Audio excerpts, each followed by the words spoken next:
하나님 아버지, 이 아침 새벽 시간, 첫 시간 주님께 드리게 하셔서 감사합니다. 이 올려드린 시간이 마리아가 깨뜨린 향유옥합처럼 주님의 코끝에 스치는 아름다운 향기가 되게 하여 주옵소서. 예수님 이름으로 기도합니다. 아멘. 교회는 늘 가슴을 뛰게 하는 곳입니다. 특별히 이민사회, 저도 이민교회를 경험했습니다마는 교회 때문에 울고 교회 때문에 웃는 일이 얼마나 많은지 모릅니다. 그러나 우리가 이 교회에 대한 주님의 생각과 우리의 생각이 같은지는 점검해 보아야 할 일이라고 저는 믿습니다. 주님이 이 땅에 교회 때문에 오셨습니다. 교회를 세우시기 위해 오셨습니다. 아니, 교회가 되시기 위해서 오셨습니다. 그분이 이 땅에 이루시고자 했던 교회, 우리가 오늘날 섬기고자 하는 교회는 동일할까요? 저는 성경을 보면서 늘 이 교회에 대한 가슴 뛰는 주님의 심장을 느낍니다. 이분은 이 땅 가운데 교회를 통해서 무슨 일을 하러 오셨을까? 그렇습니다. 교회보다도 그분은 이 땅에서는 하나님의 나라를 위해서 오셨습니다. 교회와 하나님의 나라는 어떤 관계일까요? 사복음서 전체를 통해서 교회라는 단어는 딱 두 군데서 나옵니다. 마태복음 16장과 18장에서 교회라는 말씀이 등장합니다. 그렇습니다. 베드로에게 물었습니다. 아니, 가이사랴 빌립보에서 12제자에게 묻지요. 세상 사람들은 나를 누구라고 하느냐? 그렇습니다. 세상 사람들은 주님을 엘리야나 또 예레미야나 혹은 세례 요한이나 선지자로 알고 있습니다. 너희들은 나를 누구라고 하느냐? 그렇습니다. 주는 그리스도이시오 살아계신 하나님의 아들이십니다. 바요나 시모나, 정말 내가 그걸 어떻게 안단 말이니? 이건 사람이 알게 하는 것이 아니라 하나님께서 이걸 알게 하셔야 하는 것이지. 그리고 16장 18절에 주님께서는 내 믿음의 고백, 이 반석 위에 내 교회를 세우리니 음부의 권세가 흔들지 못할 것이라고 주님께서 선포하십니다. 내 교회, 이때 등장하는 교회라고 하는 단어는 18장에서 다시 한번 교회를 어렵게 하는 분들이 나타났을 때 주님께서는 한두 사람이 가서 권면하고 되지 않으면 그래도 안 되면 교회가 권면하라고 할 때 두 번 등장합니다. 그러나 주님께서는 하나님의 나라, 천국에 관한 말씀은 반복해서 말씀하고 계십니다. 천국이라고 하는 단어는 마태복음에서만 37번이 나오게 되고 사복음서를 통틀어서 하나님의 나라, 하나님 나라는 무려 52번이 나옵니다. 합쳐서 천국과 하나님의 나라는 무려 82번이 나오는 것이죠. 그렇습니다. 그분께서는 하나님의 나라를 끊임없이 말씀하셨습니다. 그 하나님의 나라가 이 땅 가운데 존재하는 방식, 통로로서 그분은 교회를 생각하신 것이죠. 따라서 그분께서 첫 번째 메시지는 회개하라, 천국이 가까웠다는 메시지로 시작하십니다. 물론 세례 요한이 먼저 말씀하셨던 그런 메시지를 주님께서 동일하게 돌이키라. 그렇습니다. 교회가 되기 위해서는 우선 돌이켜야 합니다. 하나님의 나라가 이 땅에 임하기 위해서는 우리가 먼저 돌이켜야 합니다. 세상으로 가던 발걸음, 세상을 향한 우리의 얼굴, 세상을 향한 온통 우리의 중심, 그 모든 것들이 하나님께로 되돌이켜야 이 땅에서 하나님의 나라가 시작이 되는 것이죠. 주님께서는 이 땅에 그 하나님의 나라를 위해서 오셨고 하나님의 나라를 선포하셨고, 그렇습니다. 우리가 갈 수 없는 하나님의 나라이기 때문에 그분께서 하나님의 나라를 마치 끌고 내려오듯이 이 땅에 오셔서 너희들이 세상으로 향한 발걸음을 돌이키기만 하면, 되돌이키기만 하면 우리는 하나님의 나라로 쑥 들어올 수 있기 때문에 주님께서는 우리를 하나님 나라의 백성 삼기 위해서 이 땅에 오셨고, 그리고 12제자를 부르셔서 이들이 교회되게 하심으로 그 하나님의 나라를 위한 놀라운 프로젝트, 구속사의 완성을 향해서 달려가고자 하는 그분의 열정을 느끼게 됩니다. 그렇습니다. 교회는 그분께서 부르신 제자들을 뜻하게 되었습니다. 12제자, 주님께서는 부르셨습니다. 12이란, 이스라엘 사람들에게 12이란 완전수이고 전부를 뜻하는 것이죠. 하늘의 숫자 3과 땅의 숫자 4, 합쳐서 7도 완전수요. 곱하면 12이지만 12제자를 부르신 것은 12지파를 부른 것과 마찬가지고 이스라엘 백성 전체를 부르신 것이나 마찬가지 상징적인 숫자 아니겠습니까? 이 땅의 모든 백성들을 제자로 부르시기 위해서 그분께서는 오신 것이나 마찬가지입니다. 12제자를 부르셔서 그분께서는 3년간 제자 훈련을 하실 것이 아닙니다. 아침에도 성경 공부 가르치고 오후에도 공부 가르치고 토라 암송을 제대로 하는지 안 하는지 점검하고 그런 제자 훈련을 하신 것이 아니라 그분은 같이 다니면서 같이 생활하시면서 기적을 베푸셨고 병자를 낫게 하셨고 그리고 함께 다니면서 교회가 되어가는 공동체가 되어가는 진정한 하나님의 나라가 이루어져 가는 것을 날마다 목격하게 하셨고 그들과 더불어 삶을 나누셨고 그 나누신 삶이 이 땅 가운데 놀랍게도 하나님 백성의 아름다운 모습이 되게 하신 것이죠.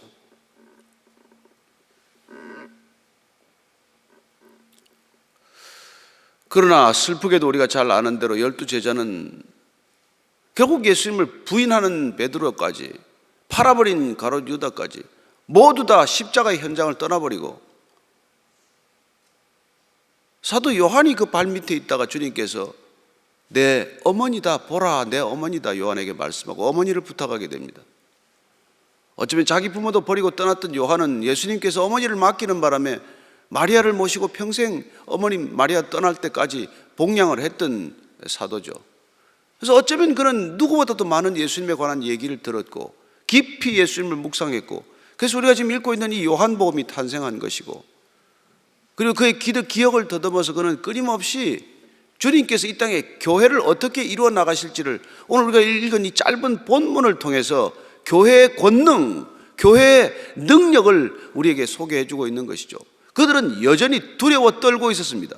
십자가에서도 무서워 다 도망갔었고 그리고 이제 어디로 가야 할지 갈피를 잡지 못하는 그들이 모여서 두려움에 떨고 있을 때 주님께서는 호련히 나타나셔서 평강이 있을지어다 말씀하십니다.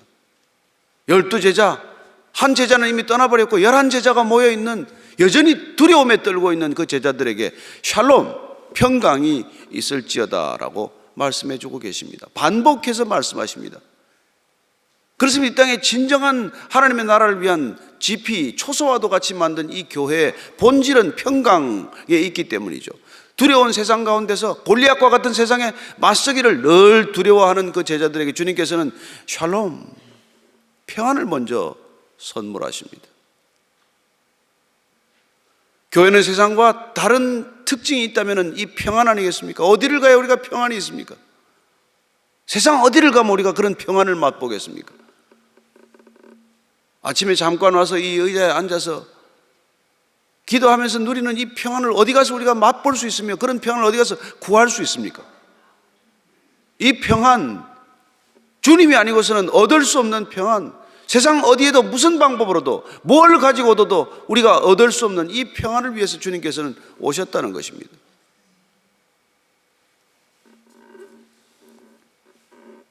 오늘 주님께서는 평안을 우리에게 선물하신 목적을 이렇게 말씀하십니다. 아버지께서 나를 보내신 것 같이 나도 너희를 보내노라. 교회는 모여있는 공동체 그 목적으로 모인 것이 아닙니다. 교회에서 누리는 이 평안을 가지고 이곳에서 우리가 초막을 짓고 셋이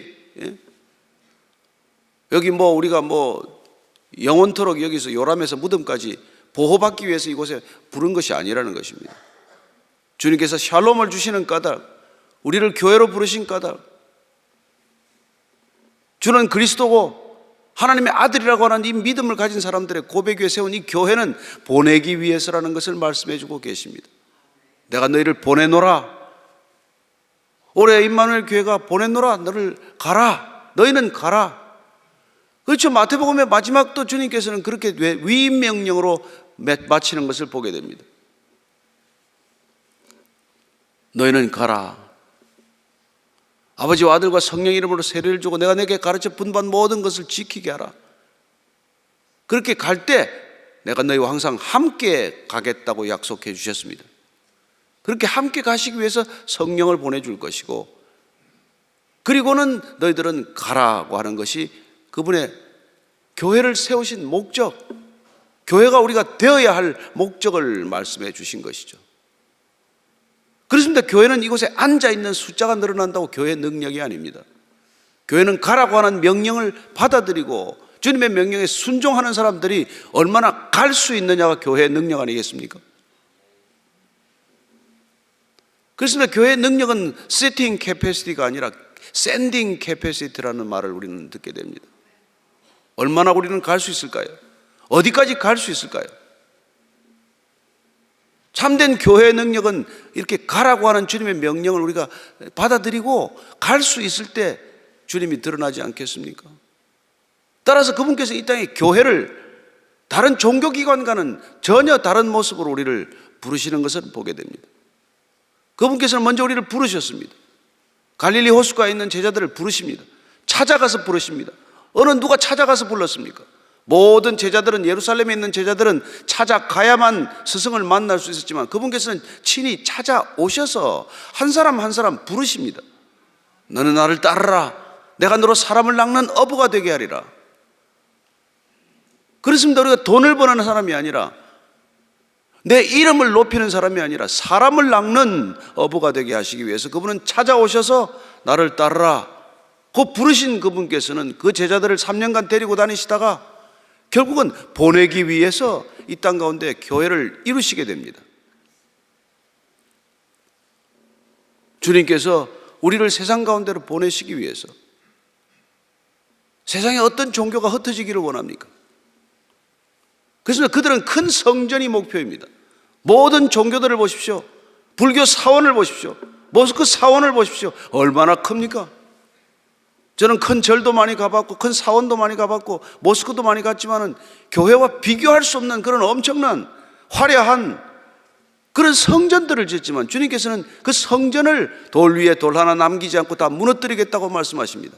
예루살렘 성전을 보고 헤롯 성전을 보고 감탄하는 제자들에게 너희들이 저 성전을 보고 감탄하느냐? 그렇습니다. 복음은 성전에 갇히지 않습니다. 교회는 성전이 아닙니다. 주님께서는 이 땅에 진정한 교회, 그 교회가 성전에 근거하지 않을 것임을 말씀해 주신 것이죠. 예루살렘 성전을 보고 감탄할 때 그렇게 말씀하신 까닭은 무엇입니까? 그 성전이 무너지게 하신 것은 무슨 까닭입니까? 솔로몬 성전도 무너졌지만 헤롯 성전도 돌 위에 돌 하나 남기지 않고 그야말로 말씀하신 대로 AD 70년 로마의 디도 장군이 침범했을 때 깡그리 다 무너뜨립니다. 무너뜨린 이유는 하나예요. 돌과 돌 사이에 황금이 숨겨져 있다는 헛소문이 돌아가지고 모든 기초석까지 다 파헤치고 말았습니다. 그렇습니다. 주님께서는 그 성전을 허물고 우리를 성전으로 세우시기 위해서, 우리를 교회로 만들기 위해서 그분께서는 오셨고 친히 모퉁이돌이 되셨습니다. 그분이 모퉁이돌이고 그분이 버린 돌이 기초석이 되었다고 말씀하셨고 그분 위에 우리는 차례차례 연합하여 교회가 지어진 것이죠. 그렇습니다. 단 두세 사람이라도 내 이름으로 모인 것을 교회라고 그분께서는 부르기 위해서 오셨습니다. 모든 종교들이 성전에 갇히는 동안 그분께서는 우리를 성전으로부터 자유케 하기 위해 오신 분입니다. 그분은 예배 형식으로부터도 우리를 자유케 하기를 원하십니다. 모든 종교가 가지는 세 가지 요소를 하나하나 그분께서는 혁파하시기 위해서 오신 것이나 마찬가지죠. 그렇습니다. 종교는 성전 중심이어야 하고 또한 예배 의식이라고 부르는 의식, 제의, 제사 의식, 리터지라고 부르는 그 모든 종교적 행위에 갇혀 있을 때 그분께서는 그것으로부터도 우리를 자유케 하기 위해서 오신 것이죠. 물론 그분께서는 안식일 날 시나고그에 가서 토라를 읽기도 하셨지만은 그러나 그분이 우리의 종교적 생활을 신앙의 근간으로 삼지 않으십니다. 요한복음 4장에 보면 우리가 우물가의 여인을 만납니다. 그 여인은 사마리아 여인입니다. 사마리아 땅은 아무도 밟지를 원하지 않았던, 유대인들은 그 땅을 일부러 피해 다녔던 땅이죠. 그러나 주님께서는 일부러 사마리아 땅을 통과하십니다. 모든 유대인들이 갈릴리에서 예루살렘으로 가기 위해서는 요단 동편으로 건너갔다가 여리고 성까지 내려와서 여리고 성에서 다시 예루살렘을 올라가는 코스를 택했지만 그분께서는 그렇게 다 피하는 곳, 사람들이 원치 않는 곳, 그 밟지 않고 싶은 땅, 사마리아 땅을 관통해서 들어가시다가 그 우물가의 여인과 왜 그렇게 대화를 하셨을까요? 대화의 핵심은 무엇입니까? 그 여인은 도대체 당신들은 예루살렘 성전에서 예배를 드려야 참 예배라고 말하고 우리 사마리아 사람들은 저기 산당에 가서 예배를 드려야 참 예배라고 말하는데 도대체 어디가 참말입니까? 어쩌면 우리도 지금도 그렇게 고민하고 있지 않습니까? 어디 가서 예배를 드려야 우리는 진정한 예배를 드릴 수 있습니까? 임마누엘 교회입니까? 아니면 베이직 교회입니까? 아니, 주님께서는 여기도 아니요 저기도 아니요 신령과 진정으로 드리는 예배가 참 예배라고 말씀하십니다. 그렇습니다. 예배는 장소의 문제가 아니라 우리 중심의 문제요, 우리 태도의 문제요, 우리의 영적인 결단의 문제라는 것을 말씀해 주고 계시지 않습니까? 결국 그분은 나중에 그분 자신이 성전임을 말씀해 주고 계십니다. 요한계시록에 가면은 어떤 말씀이 나옵니까? 그곳에는 성전이 없습니다. 어린 양이 성전입니다. 우리는 지금도 이런 예배에 갇혀 있기를 즐기지만, 그러나 주님께서는 우리가 예배자로 설 수 있기를 원하시고 우리 삶의 모든 태도가 예배적 삶의 태도를 지니기를 원하십니다. 아침이 고요한 시간에 우리가 신령과 진정으로 드리는 예배도 중요하지만, 그러나 우리가 삶의 현장에서 신령과 진정으로 살아가는 삶의 모습을 그분께서는 원하시는 것이죠. 그렇습니다. 그분은 또한 이 땅의 모든 종교가 그들을 중심으로 이루어져 있는 그 놀라운 사제 시스템 자체를 그분께서는 멸하러 오셨습니다.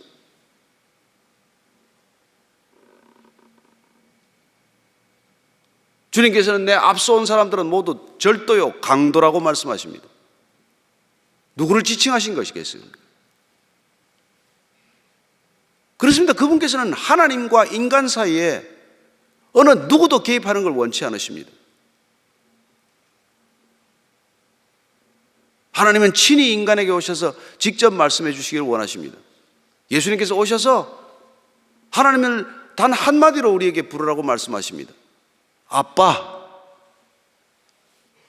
아빠가 종교입니까? 그렇습니다. 아빠와 아들 사이에 누가 끼는 게 바람직한 일입니까? 아니요, 아니요. 따라서 예수님 이후에 우리는 사제 계층이 주도하는 종교 행사나 의식이 아니라 우리가 말하는 만인 제사장은 그렇게 해서 등장한 것이죠. 그분께서는 우리 모두를 하나님의 자녀로 삼기를 원하십니다. 얼마나 많은 종교적인 부패나 타락이 종교적인 사제 계층에 의해서 이루어집니까? 오늘은 다릅니까? 그러나 주님께서는 우리 한 사람 한 사람을 제사장으로 부르시기를 원하십니다. 왕 같은 제사장이라고 말씀하십니다. 우리 각자를 어둠에서 불러내어 귀한 빛으로 인도하신 까닭은 제사장으로서 하나님의 덕을 선전케 하려 함이라고 베드로는 말합니다. 그렇습니다. 우리는 그분의 나라요, 그분의 소유된 백성이요, 왕 같은 제사장들입니다. 더 이상 제사장 계층은 주님께서 용납하지 않으십니다.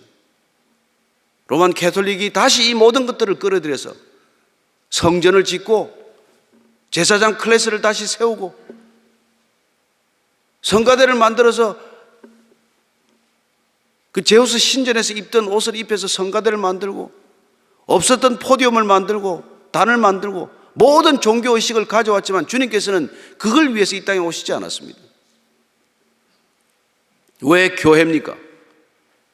주님께서 우리를 건물로부터, 의식으로부터, 그리고 제사장으로부터 우리를 불러내셨기 때문에 불러낸 사람들의 이름, 에클레시아, 그게 곧 교회입니다. 교회는 어쩌면 종교 시스템에 갇힌 사람들을 불러내셔서 12명을 불러내셔서 그 12명을 교회라고 부르신 것이죠. 따라서 불러낸 사람들입니다. 어디로부터 불러냈습니까? 종교에 목이 졸려가는 세상의 사람들로부터 불러내신 것이죠. 얼마나 강한 종교성 때문에 유대인들은 고통받았을까요? 그렇습니다. 제사장들이 만들어 놓은 그 거대한 종교 시스템에 목이 졸려 죽어가는 사람들을 주님께서는 불러내시기 위해서 오신 것이죠. 그렇습니다. 제2의 출애굽과도 같은 것이죠. 바로 밑에서 노예 생활하던 이스라엘 백성들을 불러내셨습니다. 따라서 사도 바울은 나중에 이 불러낸 사람들을 광야 교회라고 말씀하십니다. 사도 바울은 불러낸 사람들의 정체성이 교회에 있다는 것을 안 것이죠. 물론 구약 성경 전체는 불러낸 이스라엘 백성들을 카할이라고 부르지만은 예수님께서 다시 오셔서 그 백성들이 다시 종교의 틀에 갇혔을 때 종교로부터 불러내셔서 그분은 에클레시아, 콜 아웃, 불러낸 사람들을 교회라고 부르십니다. 그렇습니다. 저와 여러분들 세상에서 불러낸 사람들입니다. 세상이 가는 길과는 같은 길을 갈 수 없기 때문에 하나님께서 이 땅을 하나님의 나라로 바꾸기 위해서 우리를 교회로 부르신 것입니다. 따라서 이 땅에 교회가 아니고서 무슨 소망이 있습니까? 세상이 가는 방향으로 함께 휩쓸려 가기 위해서 그분은 이 땅에 십자가를 지고 교회를 이루지 않으셨습니다. 세상이 이렇게 질주해가는 방향과는 다른 방향, 어쩌면 정반대 방향, 세상 사람들이 생각하는 사고와는 정반대 사고, 사람들이 살아가는 그런 프레임과는 전혀 다른 프레임을 가지고 살아가는 하나님이 이 땅 가운데 하나님의 나라, 하나님의 백성, 그분들을 새롭게 빚기 위해서 세상으로부터 불러낸 사람들이 교회라고 하는 것이죠. 따라서 우리는 왜 교회 앞에 무슨 이름이 붙건 우리는 주님의 교회라는 것을 고백합니다. 교회의 주인은 오직 하나님 한 분이시오. 교회의 머리는 오직 예수님 한 분이시오. 교회를 운영하시는 분은 오직 성령님 한 분이십니다. 사람이 드러나지 않습니다. 사람이 드러나는 것을 교회라고 말할 수 없죠. 주님께서 이 땅에 오셔서 오늘 그 놀랍게도 그 교회를 지금 다시 한번 새롭게 하시는 것이죠. 실패한 제자들을 가지고 성령을 받으라, 평강이 있을지어다, 능력을 부어주십니다. 이 세상에 평강이라는 능력이 어디 있습니까? 이 세상은 불안하지 않습니까? 불만족과 불평이 가득하지 않습니까? 그래 교회는 평안이 지배하는 곳, 천만인이 둘러치려 해도 오히려 안연하다고 고백하는 다윗의 평안, 그런 평안이 우리 안에 있는 곳이죠. 이 평안이 세상을 이기는 평안 아닙니까?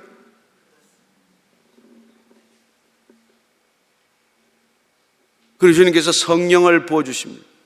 숨을 내쉬면서 성령을 받으라 하고 말씀하십니다. 그렇습니다. 세례 요한이 그를 보고 저분은 나는 물로 세례 주러 왔지만 저분은 불로 세례를 주러 오신 분이라고 말합니다. 그렇습니다. 교회는 불을 받는 곳입니다. 성령이라는 불. 그 불이 임할 때 우리는 비로소 교회가 되는 것이죠. 그리고 그 교회는 놀랍게도 세상을 향하여 가라고 명령하십니다. 그리고 그 교회가 해야 할 일은 오늘 보니까 세상에서 우리가 죄를 사하라고 말씀하십니다. 그렇습니다. 이 세상의 본질적인 문제는 죄 아닙니까? 이 세상이 죄를 압니까? 모릅니다. 죄인들의 특징이 무엇입니까? 죄 없다고 주장하는 것이죠. 죄인들을 만나면 한결같이 죄가 없다고 말합니다. 교도소에 들어갔다 나온 사람들이 가서 그 얘기를 전해주는 걸 보면 참 놀라운 얘기예요. 아무도 본인이 죄를 지었다고 생각하지 않는다는 거예요. 그냥 운수가 나쁘고 재수가 없어서 왔을 뿐이라는 것이죠. 교도소 담장 위를 다 같이 걸어가다가 교도소 안으로 그냥 헛발음 걸음을 잘못 걸어서 떨어졌다는 것뿐이에요. 그렇습니다. 누구도 죄를 인정하지 않는 이 세상 가운데 오셔서 죄 문제를 해결하시는 것, 그게 교회가 할 일이라고 주님께서는 오늘 말씀하고 계신 것이죠. 평안이 있을지어다, 성령을 받으라, 그리고 너희들이 죄를 사하라 말씀하십니다. 얼마나 놀라운 명령입니까? 우리가 무슨 능력이 있어서 죄를 사합니까? 그러나 주님께서는 주기도문을 통해서 우리의 죄를 사해달라고 기도했던 그 주기도문에 말미에 그렇게 가르쳐 주신 분이 오늘 이 제자들, 두려워서 떨고 있는 제자들, 문을 걸어 잠그고 혹시 로마의 군병들이 올까봐 두려움에 사로잡힌 이 제자들을 향해서 평강이 있을지어다, 성령을 받으라, 그리고 죄를 사하라고 명령하십니다. 누구의 죄든지 사하면 사하여질 것이요, 누구의 죄든지 그대로 두면 그대로 있을 것이라고 말씀하십니다. 교회란 뭐 하는 공동체입니까? 이 땅의 죄 문제를 해결하기 위해서 주님께서 세우신 것입니다.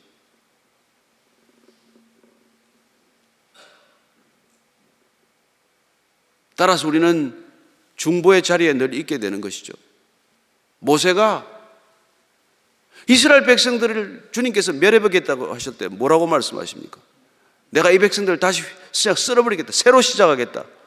주님, 그러시면 안 됩니다. 하나님 모르는 백성들이 뭐라고 하겠습니까? 하나님이 능력이 없어서 이 백성들 광야로 불러냈다가 다 죽였다고 하지 않겠습니까? 저를 생명책에 지우시더라도 저 사람들 용서해 주십시오. 모세 한 사람 때문에 이스라엘 백성들이 광야에서 죽지 않은 것 아닙니까?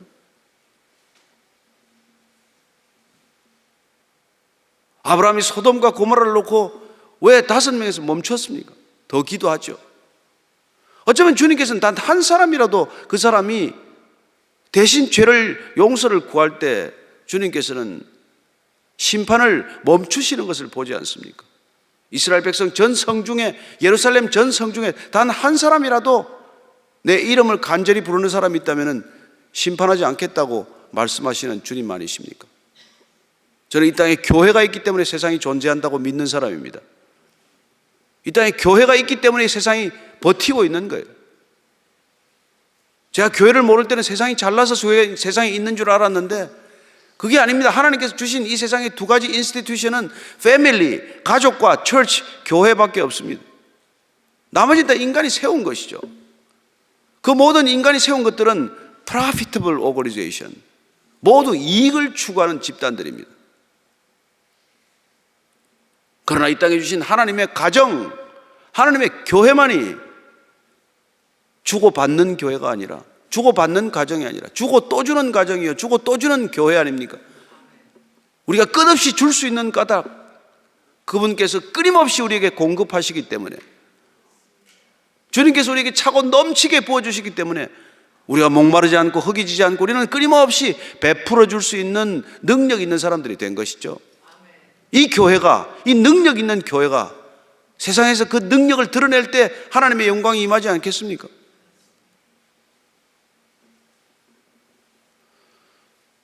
교회는 주고 또 퍼주어도 아깝지 않은 곳이고, 아무리 주고 또 줘도 하나님이 채워주시는 것을 경험하는 곳입니다. 따라서 우리는 물이 포도주가 되게 하는 기적을 날마다 경험해야 합니다. 어떻게 물이 포도주가 됩니까?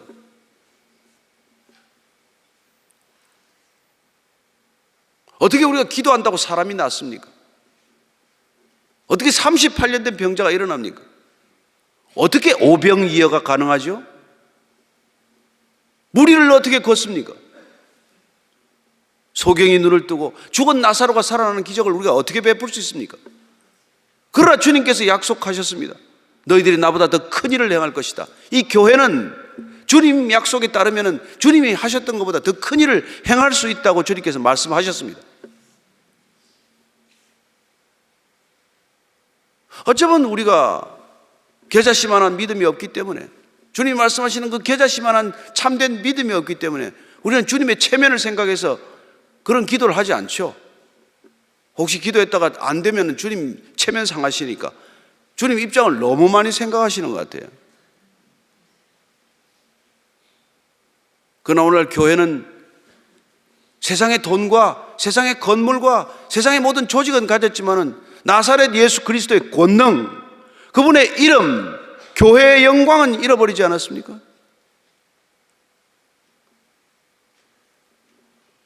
우리는 다시 한번 그분의 능력, 그분의 믿음을 회복해야 합니다. 그리고 우리가 자신이 물이 포도주가 되어야 합니다. 우리 자신의 삶이 물이 포도주가 되듯 변하는 것을 경험해야 합니다. 우리가 사망에서 죽음에서 생명으로 옮겨져야 합니다.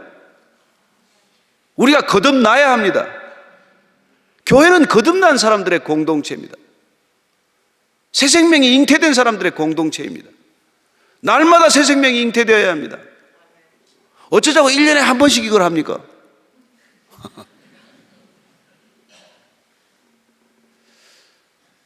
저는 모든 예배가 새 가족을 위한 예배가 되기를 축복합니다. 저는 주님께서 그 일을 위해서 교회를 이 땅에 주셨습니다. 날마다 이 교회 공동체를 통해서 기적을 경험하게 하고, 그리고 우리가 놀랄만한 하나님의 능력을 경험하도록 하시기 위해서 이 교회라고 하는 것을 주신 것이죠. 그렇습니다. 그분은 십자가에서 이 교회를 위해서 다 이루신 것입니다. 따라서 우리가 교회가 되어갈 때 주님께서는 날마다 우리에게 부족하지 않게 하실 것을 저는 믿습니다. 오늘 주님께서는 우리에게 그런 능력과 권능을 주시고, 이 세상이 해결할 수 없는 문제, 결코 해결할 수 없는 문제, 그 문제가 죄 문제 아닙니까? 이 세상에 어떤 방법이 있습니까? 죄를 어떻게 해결할 수 있습니까? 그러나 교회가, 주님께서 우리 교회로 부르셔서 우리 교회에 그런 권능을 주셨다는 것입니다. 따라서 교회가 이 땅에 죄를 사하도록 기도하지 않고서는 죄를 없이 할 방법이 어디 있습니까? 우리가 죄인들을 부르러 오신 주님과 함께 죄인들을 구원에 이르게 하지 않고서는 어떻게 이 세상이 정결케 될 수 있습니까? 우리가 교회에 갇혀 있는 동안, 우리끼리 조싸우니 여기에 그냥 같이 있는 동안 세상은 점점 짙은 어둠 속으로 빠져들고 있지 않습니까? 3%만 있어도 바다가 썩지 않는데, 단 3%만 있어도 바다는 절대로 오염되지 않는데, 오늘날 그리스도인들이 정말 3%가 된다면 세상이 이렇게 변하겠습니까? 정말 너희는 빛이라고 했는데 빛이 있으면 아무리 작은 빛이라도 어둠은 떠나지 않습니까? 짙은 어둠이라도 들어와서 스위치 하나만 올리면 빛이, 전기 하나만 들어오더라도 온 어둠이 떠나가는데, 이 세상에 이 짙은 어둠들이 왜 가시지 않습니까? 교회가 교회다움을 회복할 수 있다면, 교회가 교회의 능력을 회복할 수만 있다면, 교회가 무엇인지 그 본질을 우리가 제대로 이해만 할 수 있다면, 여전히 이 시대 교회는 유일한 소망이 될 것입니다. 이 땅에 진정한 소망은 교회밖에 없습니다.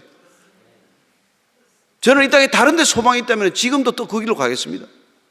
제가 47살에 이 교회만이 소망이라는 것을 알게 되고, 주님만이 빛이라는 것을 알게 되고, 그 어떤 것도 답이 될 수 없다는 것, 궁극적인 해결이 될 수 없다는 것 때문에 저는 어떤 것도 아깝지 않았습니다. 모든 걸 뒤로하고 돌아서는데 멈추지 않았습니다. 주저할 일이 뭐가 있습니까? 여러분, 내려놓으려고 애쓸 것 하나도 없습니다. 그분이 진리라는 것이 확실하면 우리는 들었던 것을 다 떨어뜨리게 되는 것이죠. 부지불식간에 떨어뜨립니다. 쥐었던 게 뭔지도 모르고 떨어뜨리게 되어 있어요. 더 좋은 걸 확실히 알기만 한다면. 그렇습니다. 교회만이 진리를 담보할 수 있습니다. 저는 이 교회가, 이 아름다운 교회가, 그래서 사탄은 얼마나 이 아름다운 교회를 추하게 만들려고 애를 쓸까요? 사탄은 밖에서 활동하지 않습니다. 그건 자기들의 영역이에요. 사단이 몰려오는 곳, 마귀를 새까맣게 보내는 곳은 교회입니다. 그래서 기도하는 교회인지 아닌지 보면 안다는 거 아닙니까? 지나가다 보면 지붕에 마귀 새끼가 새까맣게 붙어 있다면 그건 기도하는 교회랍니다. 그런데 그놈들이 다 떠나버리면 기도 안 하는 교회라는 거예요. 여기는 이제 우리 땅이니까 다른 데 가자. 여기는 이미 우리 거니까. 그 교회는 뭘 하겠어요? 하루 종일 회의하겠죠. 하루 종일 교회는 무슨 문제만 논의하고 있겠죠. 제가 토론토 여러 집회에 갔는데 그날 공항에 오시기로 한 목사님이 못 나오셨어요. 왜냐 했더니 16시간째 당회를 하고 있답니다.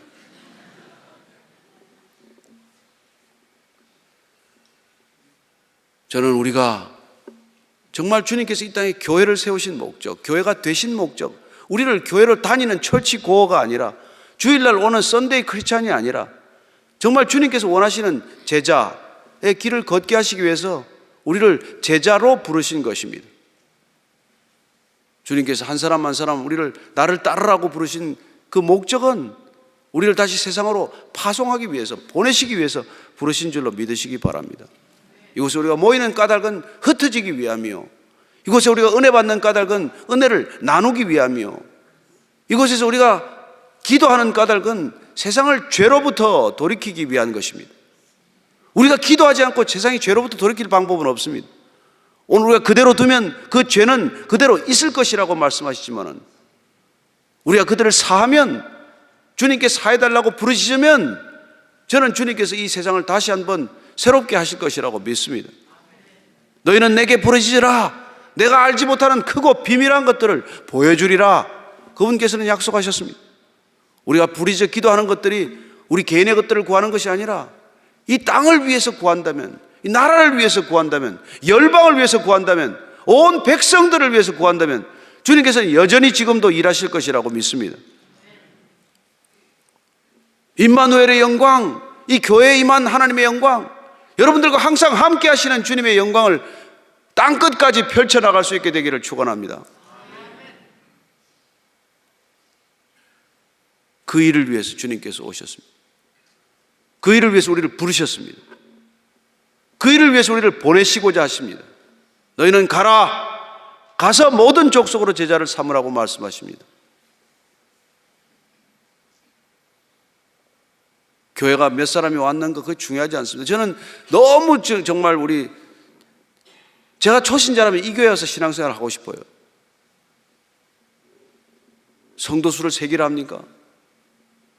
사람 수가 뭐가 그렇게 중요합니까? 제가 처음에는 보스턴에서 교회 개척했을 때는 그냥 사람 수만 셌어요. 몇 명 왔나? 그것도 양심상 한다고 중복된 숫자를 제한하라고 말이지. 그러나 제가 서울로 돌아가고 나서 3년 만에 교회가 또 쪼개졌어요. 소식을 듣고 제가 얼마나 울었는지 모릅니다. 난 뭘 하다 왔지? 왜냐하면 아무도 교회에서 변하지 않았으니까. 그래서 제가 새로 교회 시작될 때는 한 가지만 주님께서 제가 기도드렸습니다. 주님, 이 교회에 오면 사람이 변하게 해주십시오. 단 한 사람이라도 변하는 것을 저는 부흥으로 알겠습니다. 그렇습니다. 부흥, 리바이벌은 죽은 사람 살아나는 거예요. 사람이 많이 모이는 게 무슨 부흥입니까? 그런 숫자만 늘어난 거죠. 부흥이란 죽은 사람 살아나는 것입니다. 생명 없는 사람 생명으로 잉태되는 것입니다. 세상 생각하다가 주님 생각하는 놀라운 변화가 일어난 것입니다.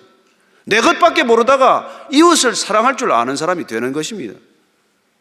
그런 변화를 위해서 교회는 존재하는 것입니다.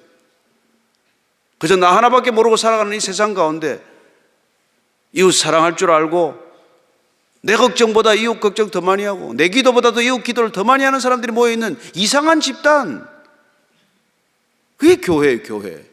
그 세상은 교회를 이해할 수 없습니다. 저들은 뭐 때문에 저렇게 앉아서 기도를 하는지 이해를 못하는 것이죠. 저는 여러분들이 교회가 되었기 때문에 세상으로부터 좀 이상하다는 소리를 들을 수 있게 되기를 바랍니다. 너무나 이성적이고 너무나 정상적이어서 뭐 교회인지 아닌지 구별이 되지 않는다, 그런 얘기가 아니라 저 사람이 교회가 되더니 교회를 가더니 정말 이해할 수 없는 사람이 되어야 마땅한 것이죠. 세상은 이해할 수 없습니다. 이렇게 살아가는 삶을 어떻게 이해하겠습니까? 아침부터 와서 남의 걱정이나 하고 앉았고 밤늦도록 남을 위해서 울다가 잠이 들고 이런 삶이 어떻게 가능합니까? 그러나 주님께서 이 땅을 불쌍히 여기시고 긍휼히 여기시고 이 땅에 진정한 하나님의 나라를 임하도록 하시기 위해서 그야말로 작은 바늘구멍처럼 뚫어놓은 이 교회, 12제자로 시작된 이 교회가 지난 2000년 동안 얼마나 많은 놀라운 일들을 경험하게 하셨습니까? 저는 그러나 그 교회가 성전과 사제계층과 예배의식에 갇히는 교회가 아니라 주님께서 원하시는 참된 교회 공동체, 진정한 말씀 공동체, 진정한 성령 공동체가 되기를 축복합니다. 그분은 교회가 살아있는 하나님의 영광이 되도록 우리를 부르셨고, 따라서 이 교회가 있는 곳마다, 저와 여러분들이 흩어지는 곳마다 교회가 탄생할 줄로 믿습니다.